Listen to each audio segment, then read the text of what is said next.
The Hammers out. The theme song's playing. Hammer time. Here we go. Two brand new ones. We're going to start with Denzel Washington in The Equalizer. This looks good. Yes, this was based on the 80s television show. Very different from that one. But basically, he's a widow with a mysterious past, and he may or may not have sort of dabbled in the spy world, but in this one, he's basically doing good for people in need. Have a look. He catch that fish yet? Hmm? Their boat. Oh, yeah, he did. It's a happy ending. Not exactly. The old man met his greatest adversary just when he thought that part of his life was over. Why didn't he just let the fish go? Old man's got to be the old man, fish has got to be the fish. Got to be who you are in this world, right? No matter what. Classic Denzel lines right here. He's so good. I mean, the guy's got such charisma and presence on screen. I tell you, if this was in the hands of a lesser actor, this movie would not work at all.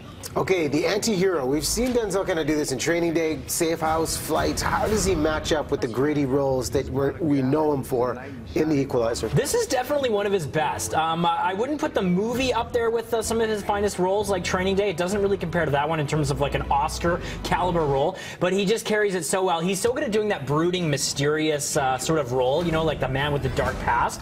And he's also got a very soft side, and he says so much, he emotes so much with his eyes, his body language. A lot of times he's so effective without even uttering a word. There's a lot of things that I enjoyed about this movie. The first half is very effective. It pulls you right into this world. You want to know who this character is. Chloe Grace Moretz is the prostitute who he sort of befriends there at the all-night diner because he sort of struggles with, he can't sleep at night, right? So he's always sort of like, you know, reading, or he's going to the diner and talking to her and things like that. But she runs into the wrong crowd, let's just say, and he has to sort of come to her rescue. But there's other storylines here that are at play, people that he helps. He's sort of like an urban modern-day Robin Hood.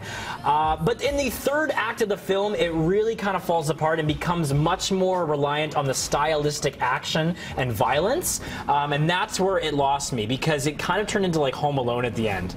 Really? Yeah, in this hardware, it's sort of like a Home Depot, and he's sort of you know, hunting down the bad guys. I don't want to give away the ending though. Yeah, no, it's not quite like giving it quite away, but it had a very like extreme Home Alone feel to it. Okay, how many hammers are you going to give for this one? I got to go 3 out of 5 because there were so many good things about this movie, and I really enjoyed Denzel, but it was no Training Day or Flight. And Antoine, Fuqua directing again, and he did Training Day with Denzel too, so important note right there. That's right. Skeleton Twins, we have a dramedy. Okay, this is with Kristen, Wiig, and Bill Hader in a very different dual role that you haven't really seen from them before. They play suicidal twins who have been estranged for about 10 years.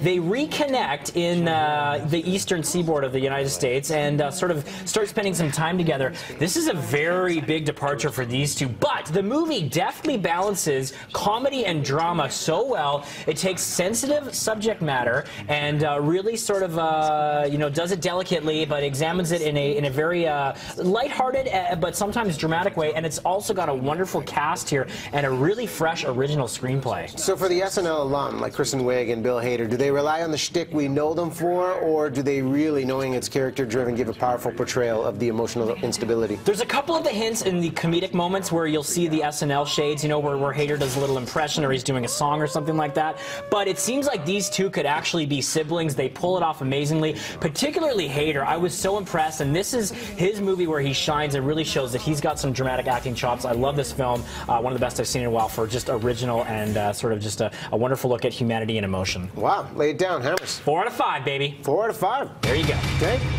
Your options are open for the box office this weekend. Thanks for that. Right now, let's check back in with Dawn on the water.